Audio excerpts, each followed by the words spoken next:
Seigneur, merci encore parce que, comme les disciples d'autrefois, on dit, à qui irions-nous? C'est toi qui as les paroles de la vie éternelle. Alors Seigneur, on veut te prier que ce pain de vie, ces paroles de la vie éternelle puissent être ancrées profondément, non seulement dans le cœur de Sylvain et de son épouse, mais de ceux qui les entourent, de ceux qui nous ont partagés. Seigneur, que ta parole puisse être leur soutien encore.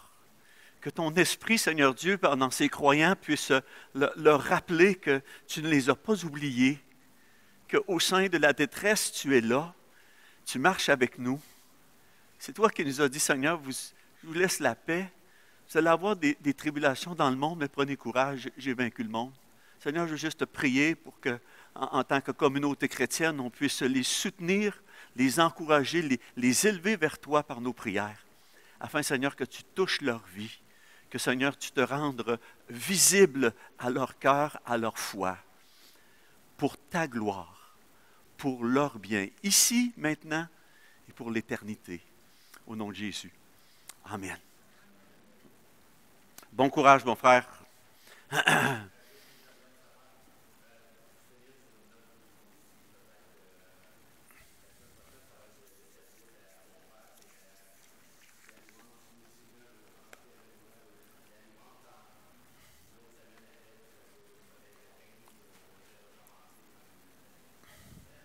Merci Seigneur. Nous sommes dans l'Évangile de Jean. Mon frère va placer le PowerPoint. Ce matin, on va regarder des premières rencontres avec Jésus parce que l'Évangile de Jean nous rapporte que Jésus est venu à notre rencontre. Jésus est venu à la rencontre de ses créatures. On avait vu ça dans le premier chapitre 1, verset 14. La parole a été faite chair et elle a habité parmi nous. Elle a fait sa tente. Elle a tabernaclé parmi nous. La parole, Dieu lui-même, il est venu vers nous. Et dans les 5 premiers chapitres de l'Évangile de Jean, bien, on voit que l'évangéliste Jean nous rapporte des rencontres. Jésus est venu nous rencontrer, alors il va nous présenter des rencontres de Jésus avec des individus. Des individus qui vont rendre témoignage de leur rencontre inoubliable, transformatrice avec lui. Et le premier témoignage que Jean nous donne est celui de Jean-Baptiste. Jean-Baptiste est le premier à rendre témoignage de Jésus. Et tout comme un journaliste ou un reporter, ben, il est témoin des gens et il est témoin des événements et il rend témoignage. Ce matin, on va voir le témoignage de Jean-Baptiste, le premier reporter officiel de sa rencontre avec Jésus. Et puis, dans la deuxième partie du chapitre 1, c'est ce qu'on va voir. On va voir son reportage. Et non seulement son témoignage, son reportage, mais l'influence que ça a eu, son reportage, son témoignage des gens autour de lui. Alors, comme on peut prier que Dieu ouvre nos yeux pour qu'on puisse le contempler, lui, et qu'on puisse être encouragés ensemble à témoigner nous aussi, à avoir une influence sur ceux qui nous entourent. Ce matin, on va procéder par quelques lectures. Est-ce que je suis dans la bonne... Oh, hey, c'était parti là. OK, ici. On va avoir quelques lectures que je vais commenter en réalité ce matin. Premièrement, le témoignage de Jean-Baptiste et sa première partie de son témoignage, c'est son témoignage sur lui-même. Alors, je vais lire Jean 1, les versets 19 à 28. Voici le témoignage de Jean lorsque les Juifs envoyèrent de Jérusalem des sacrificateurs et des Lévites pour lui demander « Toi, qui es-tu » Il déclara et sans restriction, il affirma qu'il n'était pas le Christ. Et ils lui demandèrent « Quoi donc? Es-tu Élie » Et il dit « Je ne le suis point. »« Es-tu le prophète » Et il répondit « Non. » Ils lui dirent alors « Qui es-tu » afin que nous donnions une réponse à ceux qui nous ont envoyés. « Que dis-tu de toi-même » Moi, dit-il, je suis la voix de celui qui crie dans le désert, aplanissez le chemin du Seigneur, comme a dit Ésaïe le prophète. ceux qui avaient été envoyés, étaient des pharisiens. Ils lui proposèrent encore cette question. « Pourquoi donc baptises-tu, si tu n'es pas le Christ, ni Élie, ni le prophète? » Jean leur répondit, « Moi, je baptise d'eau, mais au milieu de vous, il y a quelqu'un que vous ne connaissez pas qui vient après moi. Je ne suis pas digne de délier la courroie de ses souliers. » Ces choses se passèrent à Béthanie, au-delà du Jourdain, où Jean baptisait. Jean-Baptiste va parler de son témoignage sur lui-même. Il va commencer par dire que ce qui n'est pas. Les Juifs du temps de Jésus, ils attendaient le Messie, le Christ, celui qui allait rétablir le royaume de Dieu, puis botter les Romains à l'extérieur, établir son royaume ici-bas sur la terre, comme promis dans l'Ancien Testament. Alors la première question, il pose, t'es-tu le Christ? Et puis Jean-Baptiste, il dit non. Mais alors, t'es-tu Élie? T'es-tu le prophète? Et Jean-Baptiste, il dit, non, moi, je ne suis pas Élie.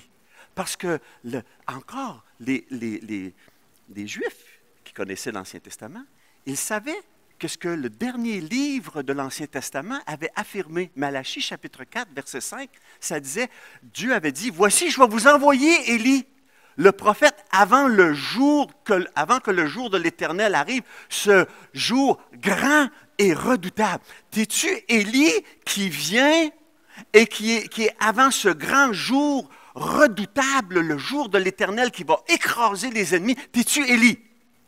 Jean-Baptiste dit non. Ben, t'es-tu le prophète d'abord? Le prophète, c'est Moïse, dans Deutéronome. Il avait dit que plus tard, Deutéronome chapitre 18, verset 15, « L'Éternel, ton Dieu, te suscitera du milieu de toi, dans tes frères, un prophète comme moi, et puis vous allez l'écouter. » Est-ce que tu es le prophète que Moïse avait prophétisé que Dieu enverrait? Ce prophète qui était annoncé? Et Jean-Baptiste, il dit, non. C'est qui d'abord? T'es qui, toi?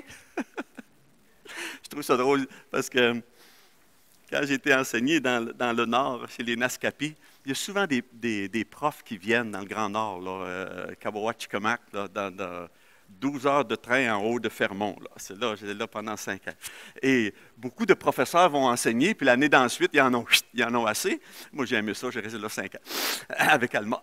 Mais souvent, les Naskapi qui nous parlent, la première chose qu'ils nous disent, c'est « T'es qui, toi? » T'es qui, toi?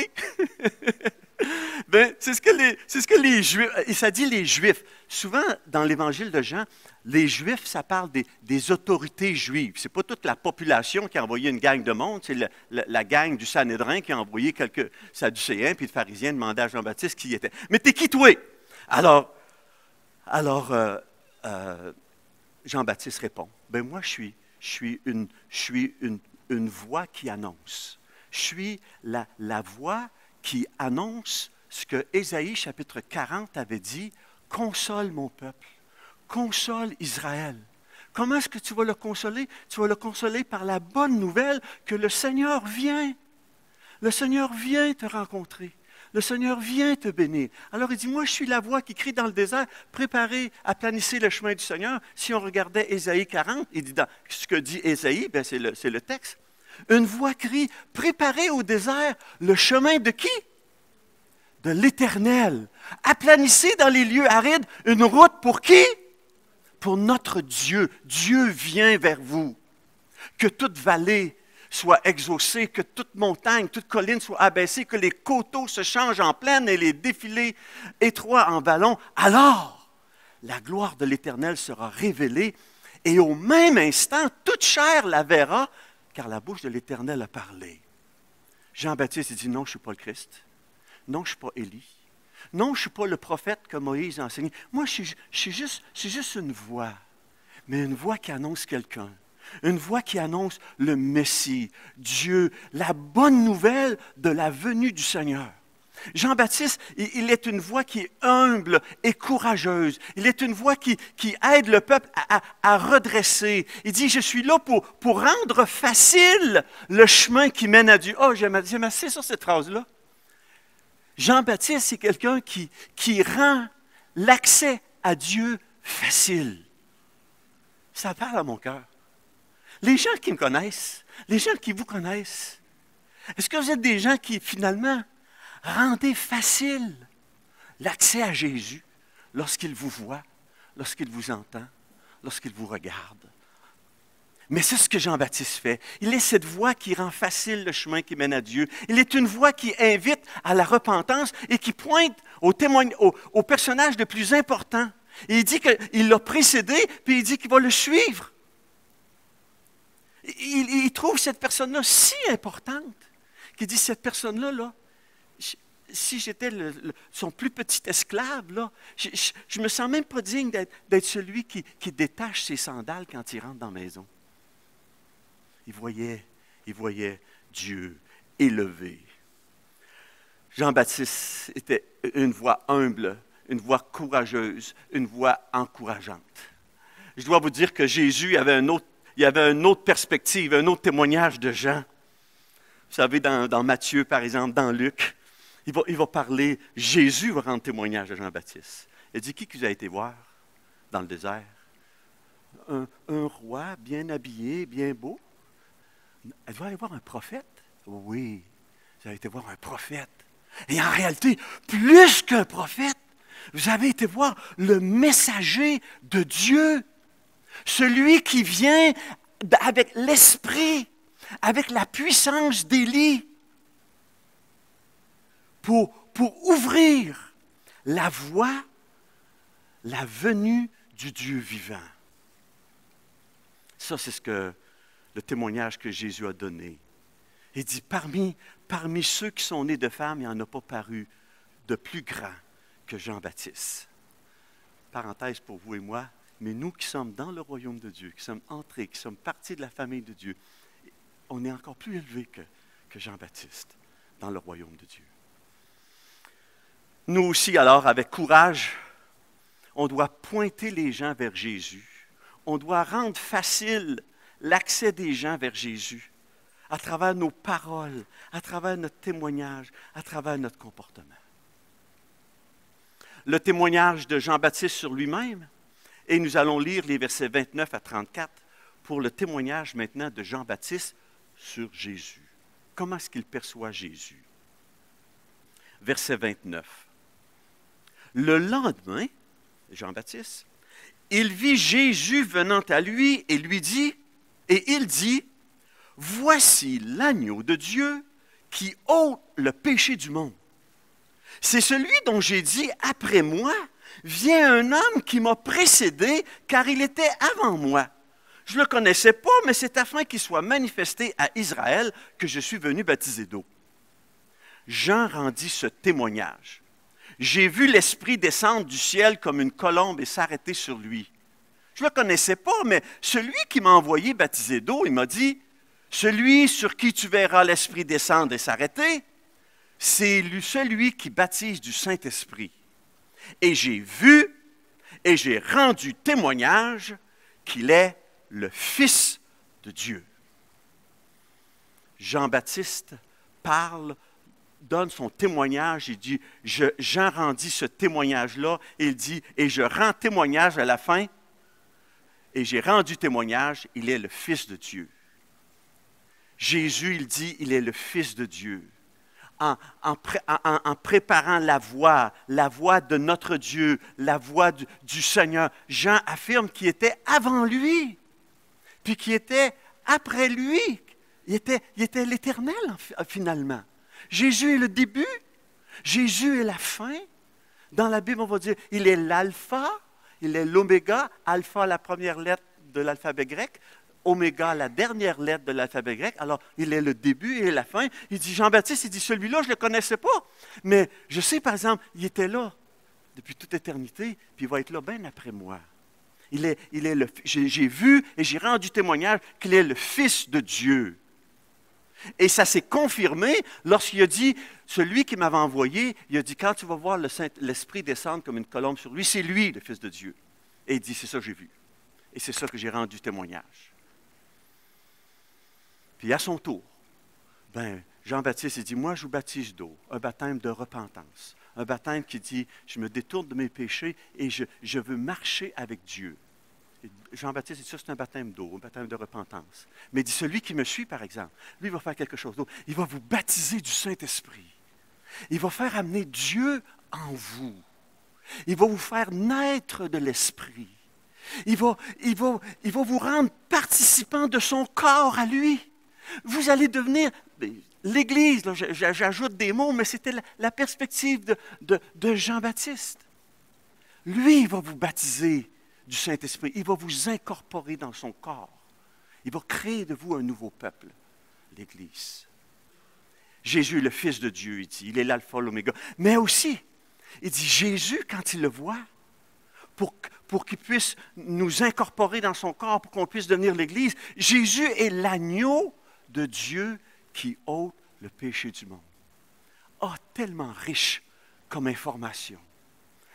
Jean-Baptiste, il regarde Jésus et dit, Jésus, c'est l'agneau. Les gens comprenaient tout de suite, c'est quoi un agneau?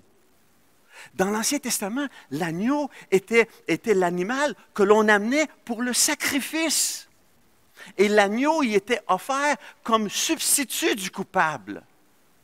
Vous venez confesser vos péchés, amenez pas un sacrifice avec vous. Jésus est le sacrifice. Jésus est l'agneau. Jésus, il va venir vers vous et il va prendre vos péchés. C'est l'agneau, le substitut du coupable pour le pardon des péchés. Et si dans l'Ancien Testament, il y avait juste des agneaux qui n'étaient jamais parfaits, qui étaient imparfaits, bien Jésus, lui, il est l'agneau parfait. Il est le substitut qui est sans tache, qui est offert à notre place pour vos péchés, pour nos péchés. Quand Jean-Baptiste voit Jésus, il dit, ça c'est l'agneau. C'est l'agneau de Dieu. Ce n'est pas l'agneau que vous allez apporter, là. C'est l'agneau que Dieu apporte. C'est l'agneau de Dieu. C'est Dieu lui-même qui pourvoit à ce sacrifice. C'est Dieu lui-même qui pourvoit à l'agneau. Ça me rappelle tellement Abraham et Isaac dans Genèse chapitre 22, où Dieu dit à Abraham, va sur le mont Moria, le calvaire, c'est la même place, et offre là ton fils, ton unique, celui que tu aimes, Isaac. Va là et offre-le pour moi. Abraham se lève de bon matin et il y va. Il y a ses serviteurs. Puis à un moment donné, il laisse ses serviteurs en arrière, puis il y a juste Isaac. Puis il commence à monter vers le mont Moria. Et puis Isaac, il dit à son père, ben voyons, papa, oui, il manque quelque chose. Tu as le couteau, tu as le bois. Puis où le sacrifice? Il est où l'agneau? Et Abraham de répondre, je ne sais pas, Dieu pourvoira lui-même au sacrifice. Et il l'a fait de façon miraculeuse. Jean-Baptiste dit, voici l'agneau de Dieu. C'est lui qui pourvoit au sacrifice, de sorte que mon salut est une grâce que je ne mérite pas, est un don gratuit. Je ne peux pas acheter le pardon de mes péchés. Christ l'a fait parce qu'il est l'agneau de Dieu qui a le pouvoir de ôter les péchés. Parce que dans l'Ancien Testament, on ne pouvait pas ôter les péchés. On pouvait juste les couvrir par le sang des agneaux qui étaient imparfaits. On pouvait juste couvrir le péché. Mais Jésus est l'agneau de Dieu qui l'ôte. Sur la croix, Jésus s'est offert comme une victime qui est substitutive. Lui, juste pour des injustes, pour nous amener à Dieu, dit Pierre. Il est une victime qui est substitutive. Il est une victime qui est un sacrifice expiatoire, qui paye pour mes péchés et qui a pour objectif de enlever, de effacer, de laver tous nos péchés, tous les péchés de tous ceux qui placent leur foi en lui. Jean-Baptiste, il voit Jésus et dit, ça c'est l'agneau que Dieu a pourvu pour enlever tes péchés, et non seulement tes péchés, mais qui ôte les péchés du monde.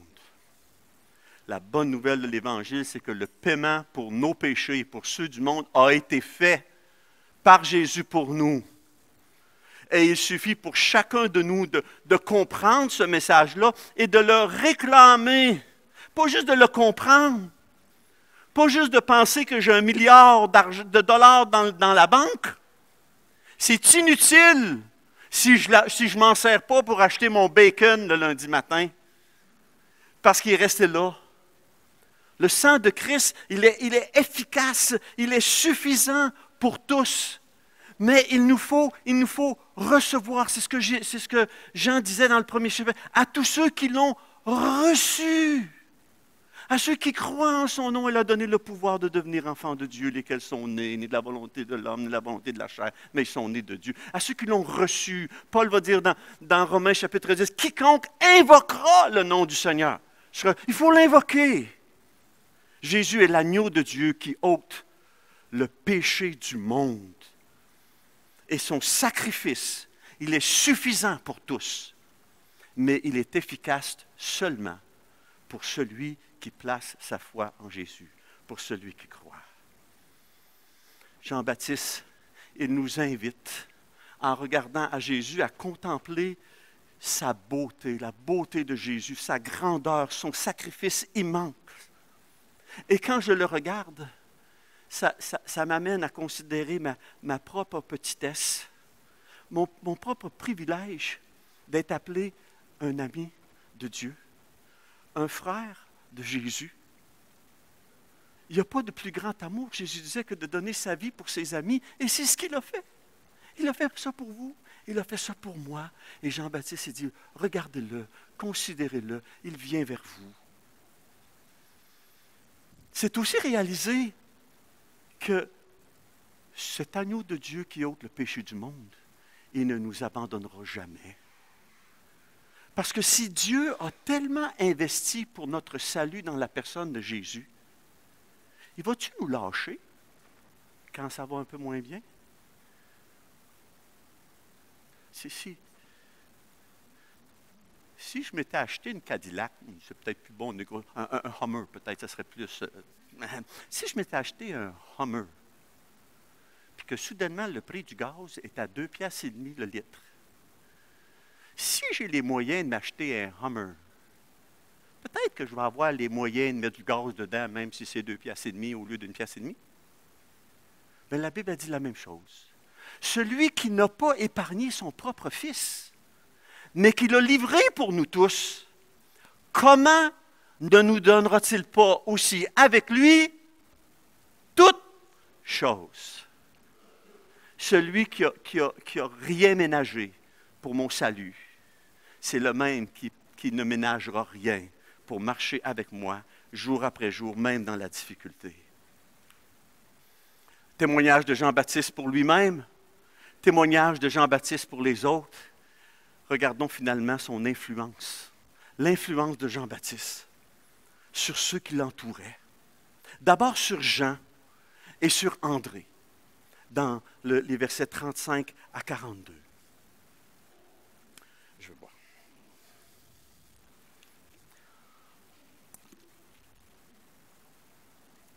Le lendemain, Jean était encore là avec 2 de ses disciples.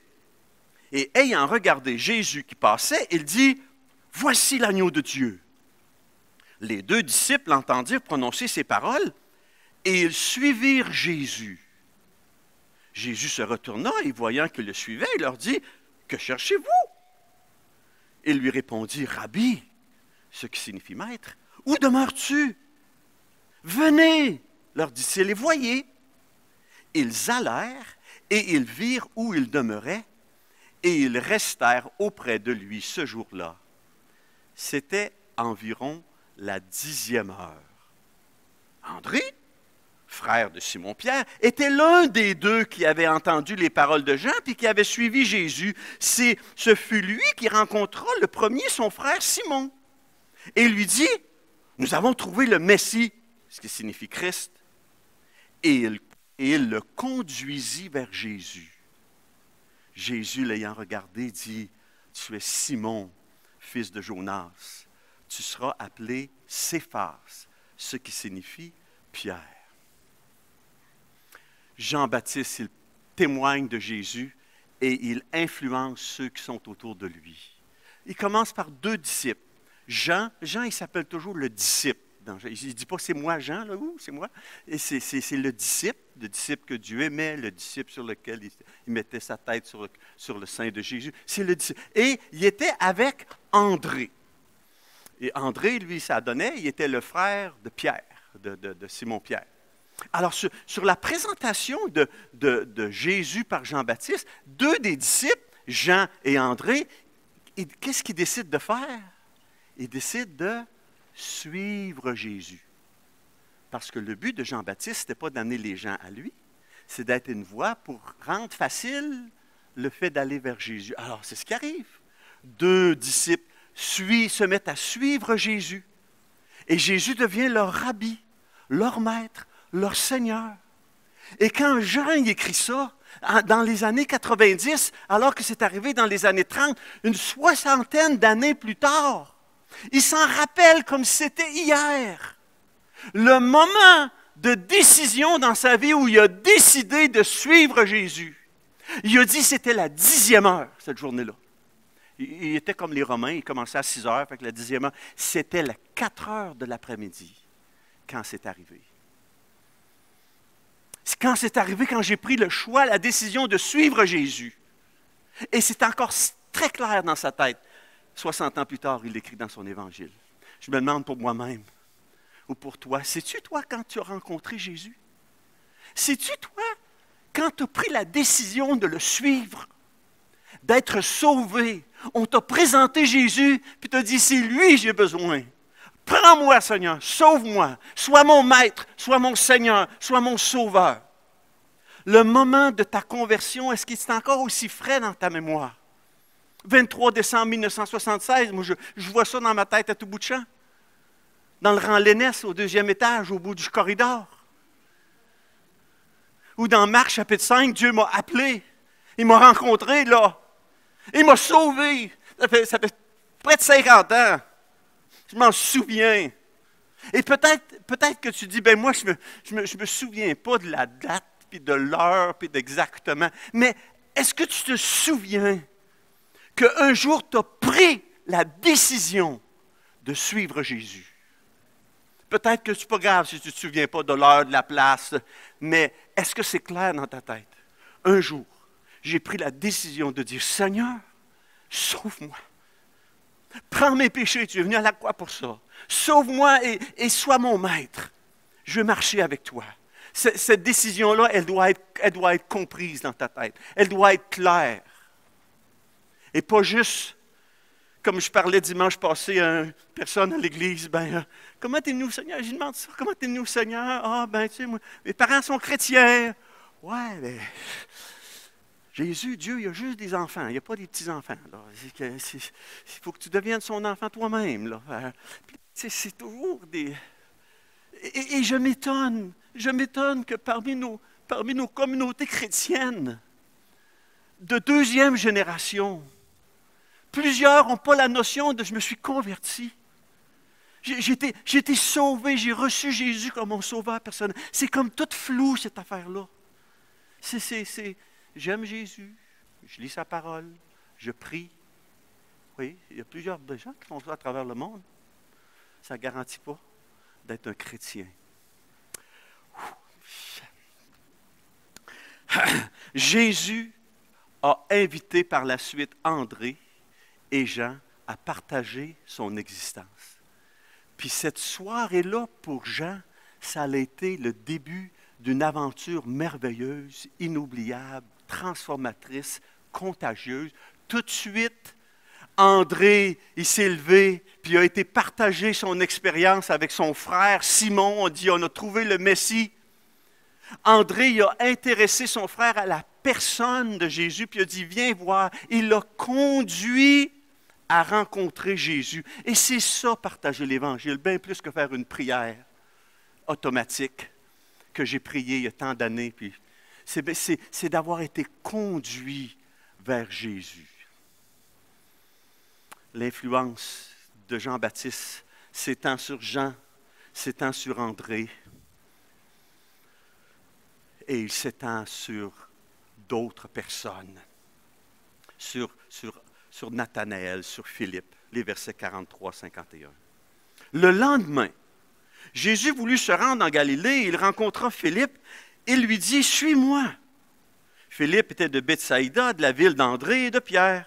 Philippe rencontra Nathanaël et lui dit, « Nous avons trouvé celui de qui Moïse a écrit dans la loi et dont les prophètes ont parlé, Jésus de Nazareth, fils de Joseph. » Nathanaël lui dit, « Peut-il venir de Nazareth quelque chose de bon? » Philippe lui répondit, « Viens et vois. » Jésus, voyant venir à lui, Nathanaël dit de lui, « Wow, voici vraiment un Israélite dans lequel il n'y a point de fraude. » « D'où me connais-tu? » lui dit Nathanaël.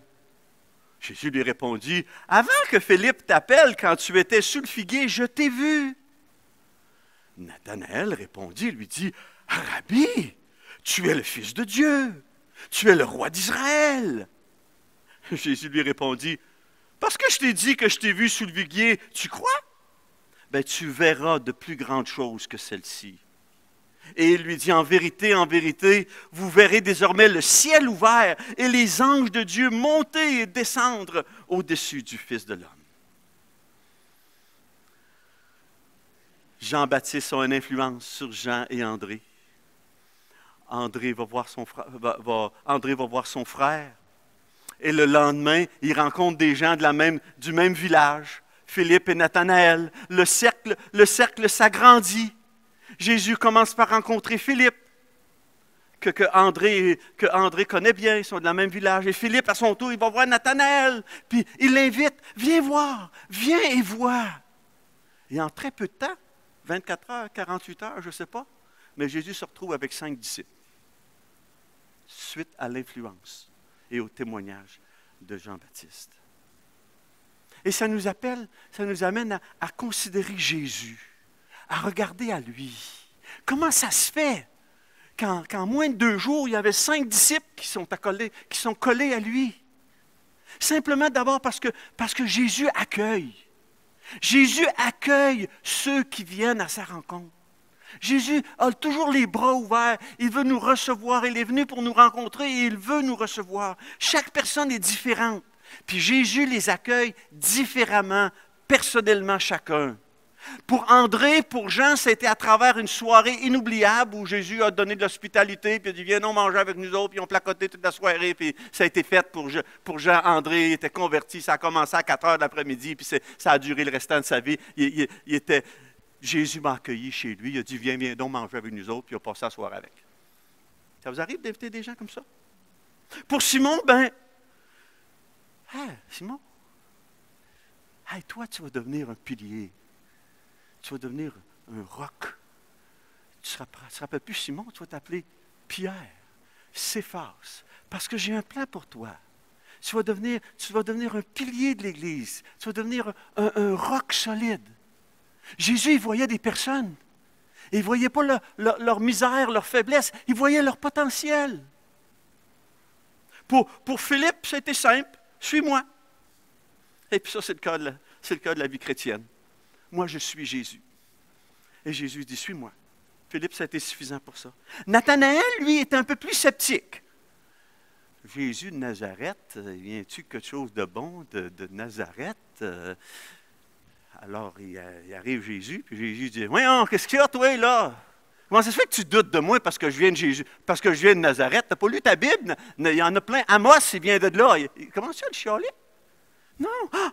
Nathanaël, hey! Voici quelqu'un qui a du cœur. Voici quelqu'un qui est intègre. Voici quelqu'un qui est sincère. Et il sait déjà tout de lui. Tu sais, quand tu étais en dessous du figuier, je t'ai vu, quand Philippe t'a parlé. Mais je ne te taperai pas sur la tête parce que tu es sceptique à mon égard. Non, non. Jésus, il voit le bien des gens. Et il les voit avec un plan merveilleux pour chaque personne. Nathanaël, il est tout surpris. Ah, ben, tu es le Fils de Dieu, tu es le roi d'Israël. Puis Jésus dit, ah, il n'y a rien là. Tu penses ça parce que je t'ai vu en dessous du figuier, il n'y a rien là. Marche avec moi, tu vas voir les choses merveilleuses qui vont arriver quand tu marches avec Jésus. Marche avec moi. Tu n'as pas fini d'être émerveillé. Qu'est-ce qu'on retient de ça? Bien, Jésus nous appelle, encore ce matin. Il nous appelle à le rencontrer. Il nous appelle à le suivre. Il nous appelle à le refléter.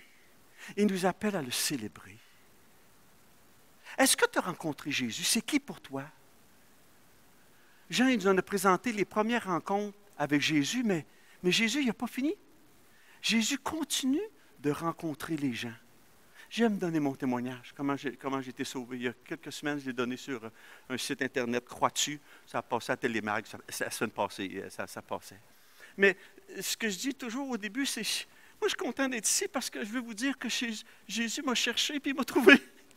Savez-vous quoi? Si vous êtes là, il vous cherche, puis s'il ne vous a pas trouvé, bien, ouvrez votre cœur à lui parce qu'il vous cherche. Il voudrait vous trouver. Et je raconte mon histoire. Parce que c'est ça que Jésus a fait. Et il nous recherche, il recherche encore des gens pour le sauver. Et une fois qu'il les a trouvés, il les appelle à le suivre. Et en le suivant, on voit sa gloire. On voit sa gloire à travers les belles choses de la vie, puis on voit sa gloire aussi à travers les épreuves de la vie, parce qu'il se sert souvent de ces épreuves pour nous transformer progressivement à sa ressemblance. Et on marche avec lui et on goûte, même à travers les difficultés, sa puissance à travers nos défis. On regarde 1 Thessaloniciens, chapitre 1, à l'école du dimanche ce matin. C'était un des témoignages de Paul. Quand j'ai prêché l'Évangile, j'ai vu l'Esprit de Dieu travailler avec puissance avec vous. Oui, et il n'avait pas facile, un Thessalonicien, les Thessaloniciens du premier chapitre. Suivre Jésus pour voir sa gloire. Parce que l'épreuve, c'est souvent l'occasion de se tourner vers Jésus, puis affirmer notre foi, puis jouir de sa paix. Mais non seulement Dieu nous appelle à le rencontrer, à le suivre, il nous appelle aussi à le refléter, comme Jean-Baptiste a fait, avoir une influence sur ceux qui nous entourent, en les invitant vers Jésus. Viens et vois. C'est ce que Jésus a dit, c'est ce que l'autre disciple a dit. Viens et vois. Parce que les gens, ils rencontrent Jésus sur l'invitation des croyants. Il faut comprendre ça. Les gens vont rencontrer Jésus si les croyants les invitent. Dieu serait capable de sauver tout le monde sans se servir de nous autres. Mais dans son plan électif, il a choisi de sauver des gens par la folie de la prédication. Il a choisi de dire, je vais sauver les gens que les croyants invitent. Comment croiront-ils si personne ne prêche? Les gens rencontrent Jésus sur invitation parce que nous sommes ses ambassadeurs. Nous sommes ses reporters. Et Jésus, il compte sur moi, il compte sur chacun de vous pour inviter les gens. Viens et vois, je voudrais te présenter Jésus. Non seulement le refléter par nos paroles, notre comportement, mais on est appelé aussi à le célébrer lorsqu'on est ses enfants, lorsqu'on l'a reçu, lorsqu'il est notre sauveur. On est appelé à se rappeler en mémoire de ce qu'il a fait pour nous, en mémoire qu'il s'est incarné. C'est pour ça qu'on prend le pain, en mémoire de son corps, en mémoire du fait qu'il était l'agneau de Dieu qui ôte le péché du monde. Et sans effusion de sang, il n'y a pas de pardon. Alors on partage aussi la coupe en mémoire de lui. Et en se rappelant que nous sommes maintenant son corps. Nous sommes l'Église, nous sommes son corps. On a besoin de veiller les uns sur les autres en attendant son retour. On a besoin de s'examiner. Est-ce que je reflète Jésus dans ma vie aujourd'hui? On est appelé à le célébrer autour de sa table. Parce que c'est Jésus le centre de notre adoration. C'est Jésus qu'on a le privilège de connaître, de célébrer et de partager.